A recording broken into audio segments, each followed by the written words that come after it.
நாம் வந்து காம்படிட்டிவ் எக்ஸாமுக்கு தான் படிக்கணும்னு சூஸ் பண்ணிட்டோம். அதுலேயும் TNPSC, SSC, RRB, bank, UPSC அதெல்லாம் விட்டுட்டு டிஎன்பிஎஸ்சி தான் வேணும் அப்படின்னு நாம் வந்து கரெக்டாக டிஎன்பிஎஸ்சின்னு ஒரே எக்ஸாமை சூஸ் பண்ணியாச்சு. இப்போது டிஎன்பிஎஸ்சியில் குரூப் 1, குரூப் 2, குரூப் 4னு 3 விதமான எக்ஸாம் இருக்குது. அது போக டெக்னிக்கல் சர்வீஸ் இருக்குது. இதில் நாம் எங்கேருந்து ஸ்டார்ட் பண்ணணும் அப்படிங்கிறத பார்க்க போகிறோம். குரூப் 1க்கு படிக்கலாமா, குரூப் 2க்கு படிக்கலாமா, குரூப் 4க்கு படிக்கலாமா, இதில் எங்கேருந்து ஸ்டார்ட் பண்ணால் கரெக்டாக இருக்கும் அப்படிங்கிறத பார்க்க போகிறோம். நான் ஒன்றும் யாருக்கும் அட்வைஸ் பண்ண வரல, உண்மையான ரியாலிட்டி என்ன அப்படிங்கிறத பார்க்க போகிறோம். இப்போ ரீசெண்டாக பார்த்தோம்னா நிறைய யூடியூப் சேனல்ஸ், நிறைய அகாடமிஸ் எல்லாருமே குரூப் 4 2026க்கான அட்மிஷனை வந்து தொடங்கிட்டாங்க. இப்போ எந்த புக்கில் இருந்து குரூப் 4க்கு படிக்கலாம் அப்படிங்கிறதான் பார்க்க ஆரம்பிச்சிட்டாங்க. இப்போ அவங்கள சொல்லி தப்பு இல்லை. ஏன்னா நாம் வந்து டிஎன்பிஎஸ்சிக்கு படிக்க தொடங்கும் போது நல்ல ஆர்வமாக படிக்க தொடங்கின நாம் ஒரு 2-3 அட்டெம்ப்ட் ஃபெயில் ஆன பிறகு ஏதாவது ஒரு வேலை கிடைச்சா போதும் அப்படிங்கிற நம்பிக்கையில் வந்துடும். அது ஏன் அப்படி வாரோம், அதன் பின்னணி என்ன, எல்லாத்துக்கும் இந்த வீடியோவில் நம்ம டீட்டெயிலாக பார்க்க போகிறோம். நம்ம சேனலுக்கு சப்ஸ்கிரைப் பண்ணாதவங்க கண்டிப்பாக பண்ணிக்கோங்க. இந்த மாதிரி இன்ஃபர்மேஷன்லாம் உங்களுக்கு வேறு எங்கேயும் கிடைக்காது. சப்ஸ்கிரைப் பண்ண எல்லாருக்கும் தேங்க்யூ. நீங்கள் பண்ணுற ஒவ்வொரு சப்ஸ்கிரைப்பும் நமக்கு வந்து இந்த மாதிரி வீடியோஸ் போடுறதுக்கு பூஸ்டப் பண்ணிக்கிட்டே இருக்கும். தேங்க்யூ. குரூப் 1 எதனால் படிக்கணும்னா, குரூப் 1 வந்து பெரிய போஸ்ட். தமிழ்நாட்டிலே பார்த்தீங்கன்னா டிஎன்பிஎஸ்சி நடத்துறதுலேயே ஒரு பெரிய போஸ்டிங் எதுனா குரூப் 1 தான். ஏன்னா டெப்டி கலெக்டர், டிஎஸ்பின்னு டைரெக்டாக நம்ம வந்து போயிடலாம். இப்போ எனக்கு வந்து போலீஸ் டிபார்ட்மெண்ட்டை பற்றி தெரியும். நான் போலீஸ் டிபார்ட்மெண்ட்டில் ஒர்க் பண்ணுறதுனால சொல்கிறேன். டிஎஸ்பியில் ஆரம்பிக்கிறது பார்த்தோம்னா ப்ரொமோஷனில் இன்ஸ்பெக்டர் ஜென்ரல் ஆஃப் போலீஸ் வரைக்கும் நம்மளால் கண்டிப்பாக போக முடியும். ஏடிஜிபி ஆகிறது நம்ம ஏஜ் ஃபேக்டர், அதாவது நம்ம 21 வயசில் போனோம்னா ஏடிஜிபி ஆகிறதுக்கு வாய்ப்பு இருக்குது. அந்த லெவலுக்கு ப்ரொமோஷன் ஆகக்கூடியதான் இந்த தான் நம்ம குரூப் 1 எக்ஸாம். அப்புறம் குரூப் 1லாம் போயிட்டோம்னா டிஎஸ்பிட்ட மக்களுக்கு நேரடியாகவே சுலபமாக நம்மளால் நினச்சதை செய்ய முடியும். அதாவது யாராவது பெட்டிஷன் கொடுத்தாங்கன்னா அவங்களுக்கு கண்டிப்பாக ஹெல்ப் பண்ண முடியும். இப்படி நிறைய உதவிகள் நம்மளால் பண்ண முடியும். அது மட்டும் இல்லாமல் நம்ம டிஎஸ்பி ஆகிட்டோம்னா நம்ம பரம்பரையிலே நமக்கு பெருமை தான். இப்போ நம்ம டிஎஸ்பி ஆகி நம்ம வீட்டு ஃபங்க்ஷனுக்கு போனோம்னா எப்படி மரியாதை கிடைக்கும், எவ்வளோ பெருமையாக இருக்குன்னு நமக்கே தெரியும். அதுவும் இல்லாமல் நம்ம சின்ன வயசுலேருந்தே கலெக்டர் ஆகணும், ஐபிஎஸ் ஆகணும் அப்படின்னு நம்ம நினச்சே படிக்க ஆரம்பிச்சிருப்போம். ஏதோ சூழ்நிலையால் அப்படி மாறி இருப்போம். இதோட சம்பளமே பார்த்திங்கன்னா ஸ்டார்டிங்லேயே 85Kக்கு மேலே தான், அதாவது 85,000 ரூபாய்க்கு மேலே தான் இதுக்கு சம்பளமே கிடைக்கும் ஸ்டார்டிங்லேயே. இதோட முக்கியமான சவால்கள், நம்ம இந்த டிஎஸ்பி எக்ஸாம் அதாவது குரூப் 1 பாஸ் பண்ணால் நமக்கு முன்னாடி இருக்க சவால் என்னெல்லாம் பார்க்கணும். தமிழ்நாட்டிலே பார்த்தோம்னா ரொம்ப டஃபஸ்ட் எக்ஸாம். மொத்தம் 3 லெவல் எக்ஸாம் இருக்குது. Prelims, mains, interview. ப்ரிலிம்ஸ் வந்து அப்ஜெக்டிவ், மெயின்ஸ் வந்து டிஸ்கிரிப்டிவ், இன்டர்வியூ வந்து direct face to face interview. அதுவும் இல்லாமல் வருஷம் 100 போஸ்ட்டுக்கும் கம்மியாக தான் போடுவாங்க. என்னை கேட்டிங்கன்னா டிஎன்பிஎஸ்சி படிக்கிறதுக்கும் யூபிஎஸ்சி படிக்கிறது பெஸ்ட்டுன்னு தான் நான் சொல்லுவேன். ஏன்னா இந்தியாவிலே ஹையஸ்ட் டஃப் லெவல் எக்ஸாம் வந்து யூபிஎஸ்சி தான். இதே மாதிரி தான் ப்ரிலிம்ஸு, மெயின்ஸு, இன்டர்வியூ. ஆனால் அது வந்து டிஎன்பிஎஸ்சியோட நிறைய படிக்கும்.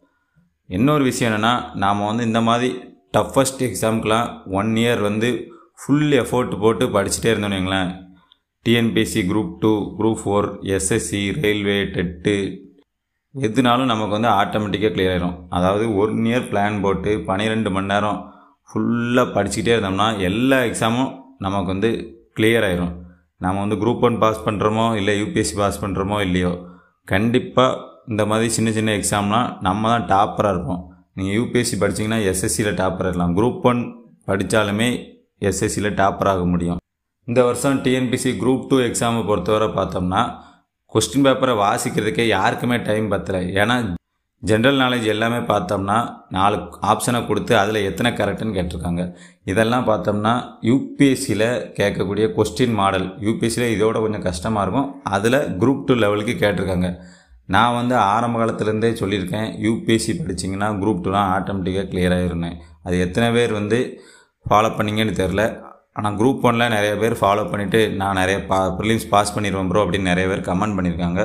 ஸோ எப்போவுமே பார்த்திங்கன்னா படிக்கிறது ஹை லெவலில் இருந்தால் ஆட்டோமேட்டிக்காக லோ லெவல் எக்ஸாம்லாம் நமக்கு ஈஸியாக கிளியர் ஆகிடும். அடுத்து குரூப் 4க்கு எதுக்காக படிக்கக்கூடாது அப்படின்னு நான் சொல்கிறேன். நிறைய பேர் வந்து என்னென்னா குரூப் 1க்கான சிலபஸையே நாம் வந்து ஒழுங்காக பார்க்க மாட்டோம். அப்படியே பார்த்தாலும் ப்ரிலிம்ஸ் மட்டும்தான் பார்ப்போம், மெயின்ஸ் பார்க்க மாட்டோம். சில பேர் வந்து ப்ரிலிம்ஸு, மெயின்ஸு, இன்டர்வியூ வேறு பார்த்தாலுமே கொஸ்டின் பேப்பரை பார்க்க மாட்டோம். இப்போ எக்ஸாம்பிளுக்கு தமிழ்நாடு கலாச்சாரம் சமூகம் எல்லாம் சேர்த்து ஒரு 75 மார்க் இருக்குது.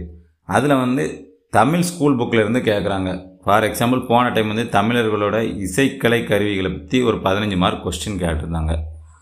அடுத்து குரூப் 2 நான் எழுதின குரூப்பில் திராவிடர்களின் ஒப்பிலக்கணம் அதை பற்றி கேட்டிருந்தாங்க. ஸோ அதுவும் 15 மார்க் தான்.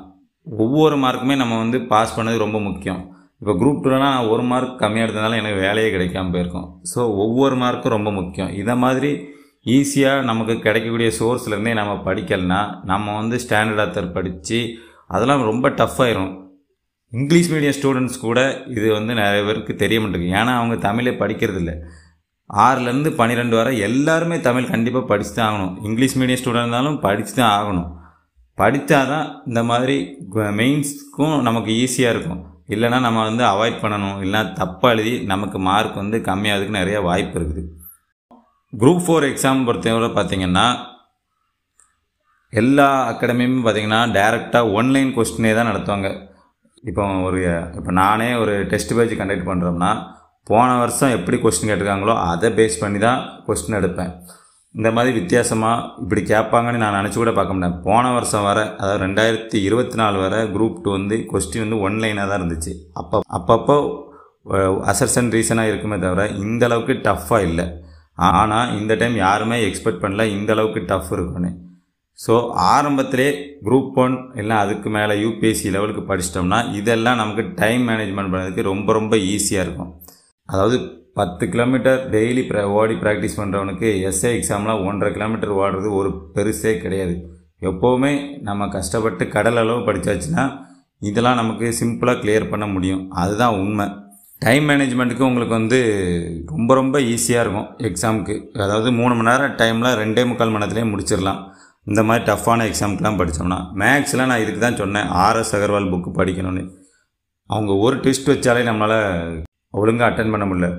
ஆனால் ஆர்எஸ் அகர்வால் புக்கில் பார்த்திங்கன்னா பயங்கரமாக இருக்கும். அதை படித்தோம்னா இது ஈஸியாக கிளியர் பண்ண முடியும்.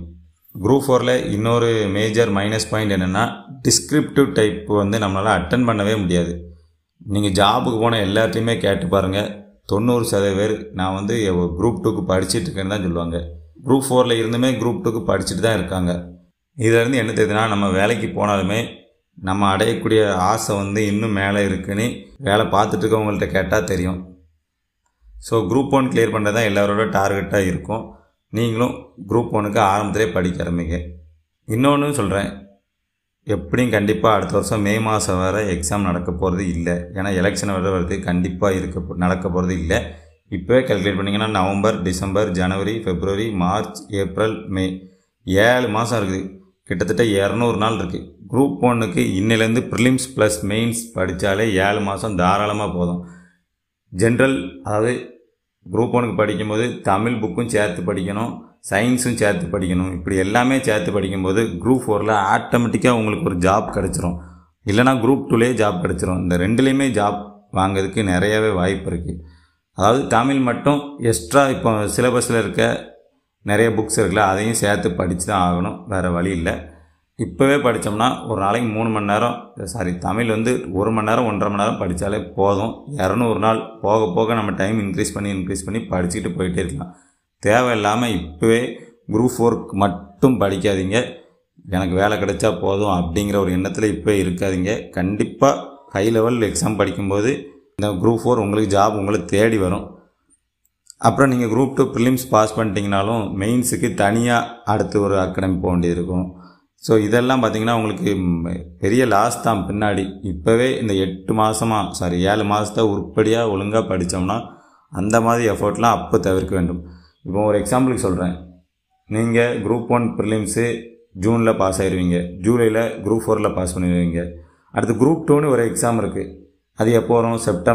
செப்டம்பரில் தான் வந்துட்டுருக்கு. ஸோ குரூப் 1 மெயின்ஸ் வந்து பார்த்தோம்னா டிசம்பரில் வரும். குரூப் 1 மெயின்ஸ் வந்து டிசம்பரில் வரும். குரூப் 2 ப்ரிலிம்ஸ் வந்து செப்டம்பரில் வரும். நம்ம வந்து எப்போவுமே வந்து வேலை இல்லாதப்போ வந்து நமக்கு ஏதாவது ஒரு வேலை கிடைச்சா போதும் அப்படிங்கிற நிலைமையிலையும் நம்ம இருப்போம். ஸோ அந்த டைமில் என்னென்னா இந்த குரூப் 2 ப்ரிலிம்ஸு பாஸ் பண்ணிட்டா நல்லாயிருக்கும் அப்படின்னு நினைப்போம். ஸோ அதில் ஒரு 3 மாதம் வேஸ்ட் ஆயிரும். குரூப் 1 மெயின்ஸுக்கு படிக்கிற டைம் கம்மியாயிரும். அதனால தான் இப்போ இருந்தே குரூப் 1 ப்ரிலிம்ஸ் ப்ளஸ் மெயின்ஸுக்கு நான் வந்து படிக்க சொல்லிகிட்டே இருக்கேன். குரூப் 1 படிச்சுட்டு இருக்கும்போது இந்த தமிழ் பக்கம்லாம் கை வைக்கலை, தமிழ் அல்லது இந்த இங்கிலீஷ் பக்கம்லாம் கை வைக்காமல் இருந்தோம்னா நம்ம வந்து கஷ்டப்படுவோம். தமிழும் படிக்கணும், இங்கிலீஷும் படிக்கணும், எல்லாமே படிக்கணும். எந்த மீடியமாக இருந்தாலும் சரி. இங்கிலீஷ் ஏன் படிக்கணும்னா எஸ்ஏ எக்ஸாமில் ஒரு 10 மார்க் வரும். அது வந்து ரொம்ப ரொம்ப ஈஸியாக இருக்கும். அதாவது நம்ம இவ்வளோ குரூப் 1 படிக்கும்போதே இதெல்லாம் படித்தோம்னா ரொம்ப ஈஸியாக இருக்கும். எஸ்ஏயும் நமக்கு கிடச்சிரும். சரி, அடுத்து என்ன பண்ணலாம்? கரெக்டாக 7 மாதம் இருக்குது. இந்த 7 மாதத்தில் 6th to 12th வரை உள்ள ஸ்கூல் புக் எல்லாமே படிக்கணும். தமிழ், இங்கிலீஷு, மேக்ஸு, சயின்ஸு, சோசியல்னால் ஹிஸ்ட்ரி, ஜாகிரஃபி, பாலிட்டி, எக்கனாமிக்ஸு, இது எல்லாமே கண்டிப்பாக படித்து தான் ஆகணும். இதை படிக்கிறதுக்கு குறைஞ்சது ஒரு 3 மாதம் ஆகும். இதை மட்டும் தனியாகவே படிச்சிருந்தா கண்டிப்பாக 3 மாதம் கூடயே ஆயிரும், 6 மாதம் கிட்ட ஆயிரும். நம்ம சிலபஸ் வைஸில் படிக்கும்போது அப்படியே ஸ்டாண்டர்ட் ஆத்தர் புக்கும் சேர்த்து படிச்சுட்டே வரணும். இப்போ இண்டஸ் வேலி சிவிலைசேஷன் படிக்கும், ஸ்கூல் புக்கு போக ஸ்டாண்டர்ட் ஆத்தர் புக்கில் இருக்குது அன்றைக்கே சேர்த்து எக்ஸ்ட்ரா பாயிண்ட் எல்லாம் ஒரே நோட்டில் எழுதிட்டோம்னா ஒரு நாளைக்கு ஒரு யூனிட் வச்சு படித்தாலே போதும். டோட்டலாக பார்த்தோம்னாலே 100 யூனிட் தான் நமக்கு வரும். அந்த 100 யூனிட்டில் டெய்லி இல்லைனா 2 நாளைக்கு ஒரு யூனிட் படித்தா கூட நம்ம இப்போ ஸ்டார்ட் பண்ணும்போது போதும். அடுத்து கண்டிப்பாக daily importance to current affairs, Yojana, Tamilarasu, science, maths எல்லாத்துக்குமே கண்டிப்பாக டெய்லி இம்பார்ட்டன்ஸ் கொடுக்கணும்.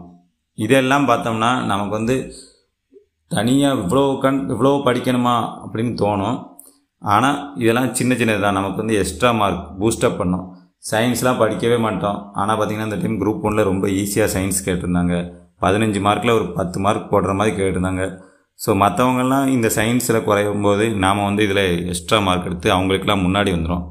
கண்டிப்பாக டெய்லி 8 மணி நேரம் மேலே படிக்கணும். ஃபுல் டைம் படிக்கிறவங்கலாம் இருந்தால் 12 மணி நேரம் படிக்கணும். கண்டிப்பாக ரிட்டன் ப்ராக்டிஸ் கண்டிப்பாக இருக்கணும். டெய்லி ஒரு கொஸ்டினாக அது பார்க்காம எழுதி பார்க்கணும். சிந்து சமவெளி நாகரிகமாக படித்து முடித்தாச்சு, அப்போது அப்படியே பார்க்காம மனப்பாடம் பண்ணி எழுதிட வேண்டியதான். வாரத்தில் ஒரு டெஸ்ட்டு வந்து கண்டிப்பாக எழுதி தான் ஆகணும். டெஸ்ட்டுக்கு வந்து நான் சீக்கிரம் உங்களுக்கு ரெடி பண்ணி சொல்கிறேன், நம்ம சேனலில் ப்ரொவைட் பண்ணுறோம். இந்த மாதிரி ஸ்டெப்ஸ் எல்லாம் நீங்கள் கண்டினியூஸாக பண்ணிக்கிட்டே வந்தீங்கன்னா அடுத்த வருஷம் 2026 எல்லா ஜாப்புமே உங்களுக்கு இருக்கும். நீங்கள் தான் ஜாப் வந்து சூஸ் பண்ணுவீங்க, எந்த ஜாப் போகணும். குரூப் 1ஆ, குரூப் 2ஆ, குரூப் 4ஆன்னு நீங்கள் சூஸ் பண்ணுற நிலைமையில் நீங்கள் வந்துடுவீங்க. ஸோ ஆரம்பத்திலே குரூப் 4க்கு படித்து இந்த 7 மாதத்தை வேஸ்ட் பண்ணாதீங்க. நிறையா பேர் உங்களை கன்ஃபியூஸ் பண்ணுவாங்க, அதெல்லாம் நம்பாதீங்க.